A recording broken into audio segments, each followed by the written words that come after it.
Good evening. Today we have and we really welcome Ms. Saheli Lai as our speaker for the first session. And it gives me immense pleasure to welcome her. I would like to share an introduction about her. Ms. Saheli Lai is our speaker for today, and she's a research scholar engaged in pursuing a PhD at the Department of Sociology, University of Burdwan. She holds a bachelor's degree in sociology from Burdwan Raj College, University of Burdwan, a master's degree in sociology from Jadavpur University, and successfully she has completed her MPhil in sociology from the same. Shoili's area of interest are sociology of the body, gender, and environment. She has a past experience in teaching as a lecturer in sociology at different colleges. She has also defended her MPhil thesis on body image dissatisfaction among youths. Currently, she's pursuing her research on women's understanding of menstrual waste management, and the relation between the body and the environment. She's also very much interested in these fields and hopes to come up with a better understanding as well as meaningful impact. So, welcome, Shahili, to this session. To begin with, I would ask you a question about, why are we really talking about the relationship between women and body today? Okay, thank you, Udita, for the lovely introduction and inviting me for this session. And I hope I can do justice to this session, whatever we are talking about today, like the women, body, environment, and interdisciplinary approach towards menstruation. So, basically, as per your questions, what was your question? First question, that why this women and body, why all of a sudden we are discussing about women and body and what are the interests, right? So before starting with these question, I would like to acknowledge one thing, that I know that the LGBTQ community have been also facing this kind of body image dissatisfaction and all the menstrual problems, and nobody discusses about all these things. I'm aware of the thing, but today my focus is on women. So I would be very much focusing on the how women are facing, first of all, women are facing the problems regarding the menstrual practices, and the knowledges have changed, and how these knowledges towards the menstruation and the menstruating body have initiated the idea of making their body to be more dignified, and not taking into consideration whatever the harms they are affecting the products they are using in order to maintain their dignity. They are affecting the environment. So the first question is, like, you have been focusing on women and body. So women, we know that women have been facing the scrutinies and the gendered ideas which they have been the associated with women identity, and like whatever we see is surrounding us, like women are considered to be the second sex, right? So second sex means the most of the priorities are given to whatever the male members of the societies have been portraying till now, even in this modern world, even in this AI generated world or AI world. We can see that even if women are participating in all the aspects, they are still lagging. There is certain gaps are there in representation of bodily representations, because we can see the advertisement, the commercialization of body image have always been sexualized through the idea that women are the second sex, and women are some even if the women is earning, even if the women are, what do you say, women are achieving all the uh, important aspects, achieving in their all their important aspects of their life, still they are facing the body image dissatisfactions, whatever the body related, like the presentation should be in such a way we uh, that their body should not be sexualized, because the body parts, the body is itself is sexualized, and even if the occurrences of certain bodily functions like menstruation is very much natural and biological or physiological, it is still not talked about properly. Like they are not, they are expected to hide those things from the male dominated society, but they are expected also to buy all those products and in order to maintain their dignity. See, there is what I see, there are certain casual consciousness is playing a very important role over here, because they are conscious, but they are very much casual about the fact, okay, fine, this is a part of our society, or this is a part of the body, and we should hide all these things. So body, even if like whenever a woman go or a girl go for any kind of discussion regarding the menstruations, they feel shy, right?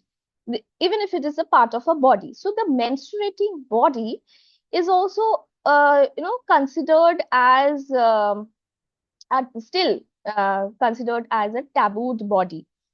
So the gendered ideas which have been very much prevalent still now, because why? Because the products which they use, the body, like the scrutiny, they should not sit there. Even I have interviewed certain women or the girls, school going girls, they are very open to all the smartphones, and they are very open about that, okay, fine, these are the natural things. They have accepted it as a mainstream occurrence, but still there are certain restrictions still prevailing.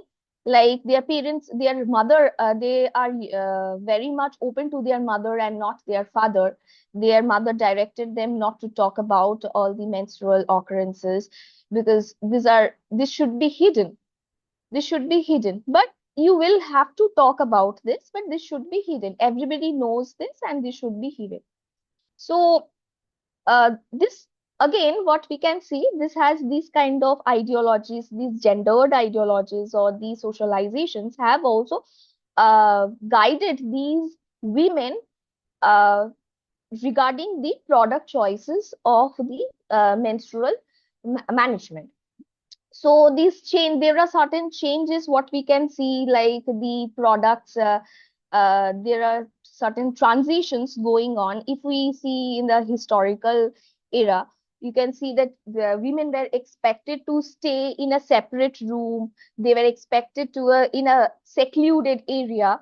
But with time, with the indulgence of the industrial revolutions and all the uh, activities, rather they have become more active in the mainstream society alongside the men, they their preferences also changed, right? So they were trying to, what they were trying to focus on, how their body has always been neglected, and therefore the ideas of menstruating body were also being neglected, are also being scrutinized in a very uh, male gazed way, right? The women who have been socializing, who have been teaching their daughters, the teaching process is itself in a more gendered way. Why? Because even if they are talking about the menstruation, even if they are talking about the body, there is always a segregation, there is always a differentiation about, you have a female body and they have a male body.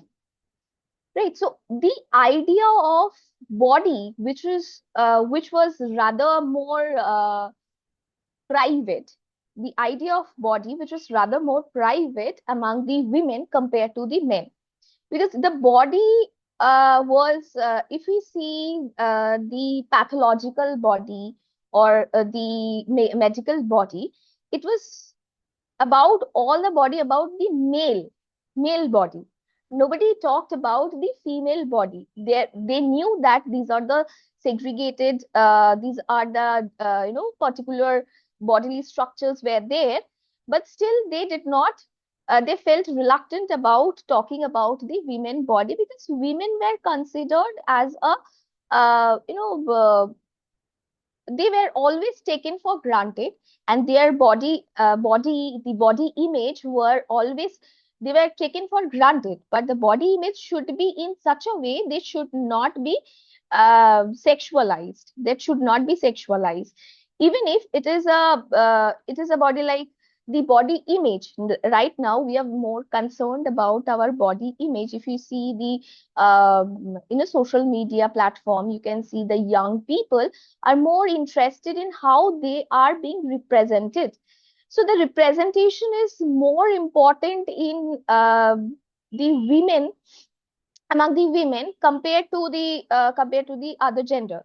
Even if you might say that nowadays boys are also very much into showing off all the uh, insecurities regarding their appearances and their representations of their bodily features, but mostly this was focused on women suffered the most scrutinies compared to the male.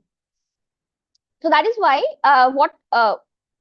what actually happened, the scrutiny has the power to make the women shy or make the women reluctant about discussing the problems related to the menstruation. So menstruation was actually a tabooed concept, as we all know that still now, even if there are certain commercial ads, they are talking about all the social media platforms, they are encouraging us to speak about the menstruation and the policies are there. But the implementations of certain policies, there are three policies in Indian government which has implemented regarding the management, and but the implementation is still lagging behind because of these gendered mentality which is still prevailing among us, because nobody wants to talk about women body, because women body is something which is already prevailing, and it is the women is there as a second sex. So that is why there is no need to talk about the body separately, which was concerning, which is actually a concerning issue, which we can see, like which is flowing towards the aspects of environmental degradation. So I think that women and body, why we were discussing today, because it is important to understand, even if we are taking for granted this topic, like women and body, why women. The fact is that if you don't talk about the importance of the waste which has been related to the body, so that means we are not taking care of our body itself. And women, there is no participation. Even if we can see, there is a superficial way of showing that women are being allowed to talk about the menstruation and menstrual health hygiene, but there is no in-depth discussion uh, in today's time. Even if there are policies which allows us to talk about the menstruation and the body, whatever the problems that women are facing regarding the menstruating body. So that is why it is very important for us to discuss about the both the relation of body and women.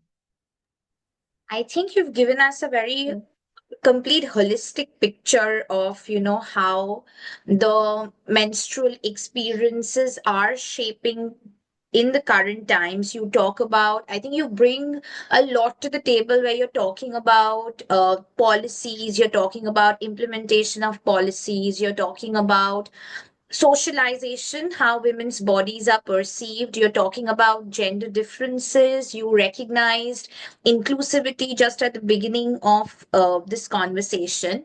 So I think you've given Yes, us a complete picture of what we can expect when we are discussing menstruation. So I think this yes, brings me, and also I think from what you brought up, it also clarifies that you know why you are taking so much interest in talking about menstrual experiences among women, because you mentioned that it is important to talk about women and their menstrual experiences, because that is about, you know, turning it towards your body, towards your own what it is, body, taking care own of body. your body, recognizing what your body is trying to tell you. I think that's very Yes, interesting. I think the next question that comes to my mind is, because our you know, webinar today is titled in a way that it involves the environment. You know, if you could tell yes. us that how do you see menstruation in relation to the environment? Okay. Mm, the insights, like, as I say, that there are certain inclusivity in this topic, whatever I have talked till time. So the basic thing is that women and environment are in a similar line. Okay, so women are considered to be the inferior, and also the environment is also considered to be the inferior, because why? Uh, Women have been subdued by the male and exploited by the male gender, or the opposite sex or gender, whatever we can say, the powerful, that is the male. As we all know, that is a patriarchal society. We belong to a patriarchal society. Similarly, environment is also being exploited by the male, right? So whenever we see, like, I have come across a book by Veena Agarwal. So she talks about that both of them are being, exploited by the male figure, or the male oriented, male minded people, because the exploitation of environment is basically what we see, like, extraction of all the natural resources for the money, increase in income, increase in per capita income or GDP or anything. Those are all related to the power. So power is also being, in a patriarchal society, power is basically equals to the male figure of the society. Whereas the women are also being exploited by male, like the extractions, the status has been exploited. They don't get a proper status. They don't get proper recognition, even if they are in a, intellectual ground. They have proved, the women have proofs of certain, intellectually performing the certain work, or certain, they have been working equally to the men, because but still they don't get recognized, right? They don't get recognized and they get exploited. So similarly, what happens, in order to get into the position of equality, women started, after the industrial revolution, women started focusing on working equally with men. But the main problem is, like, this has to be overcome by what? This has to be overcome by overcoming the idea of stigmatized menstruation. And since the body is second sex, and also the menstrual body is considered to be a taboo, and the second sex also, the back of the mind, those things are going on. So they started rectifying this problem, body as a pollutant, the idea of body as a pollutant, rectifying that idea to a more of a, body should be accepted in the mainstream. The menstruating body should be accepted in the mainstream to participate equally with men, which led on to the usage of the plastic products, as we all know, the sanitary napkins, which are single-use products. So when they are using these single-use products, they are rectifying their bodily problems, and they are rectifying their status, they are rectifying, and they are they are overcoming the ideas of menstruation as a stigma, and participating equally with the men. But they are not in a position of taking into considerations the after effects of when they throw or dispose the used products. So this is how the idea of gendered idea to in order to be a strong women independent woman, or in order to be an empowered woman, they are taking into consideration the innovations which have been always into the mind of men. So they have accepted the innovations of the men, but they did not see the fact that these innovations are actually affecting the environment, like creating the soil pollution, water pollutions, because people don't have that proper idea of managing the disposal process. So they just throw in the water bodies or in any other dustbins or other things without taking into considerations the after effects of these used products, which might be a biohazard, which is actually a biohazard, we all know. This is how I think. And I think there is a gap in this research, because nobody has been working on this particular aspect, and nobody is taking into consideration carefully the problems which might create the actual cause for the sustainable environment, as we can say. So the women had sustained their identity or dignity, but but we women are not being able to sustain the process of throwing or disposing the used products, which might actually uh, safeguard the environment from depleting.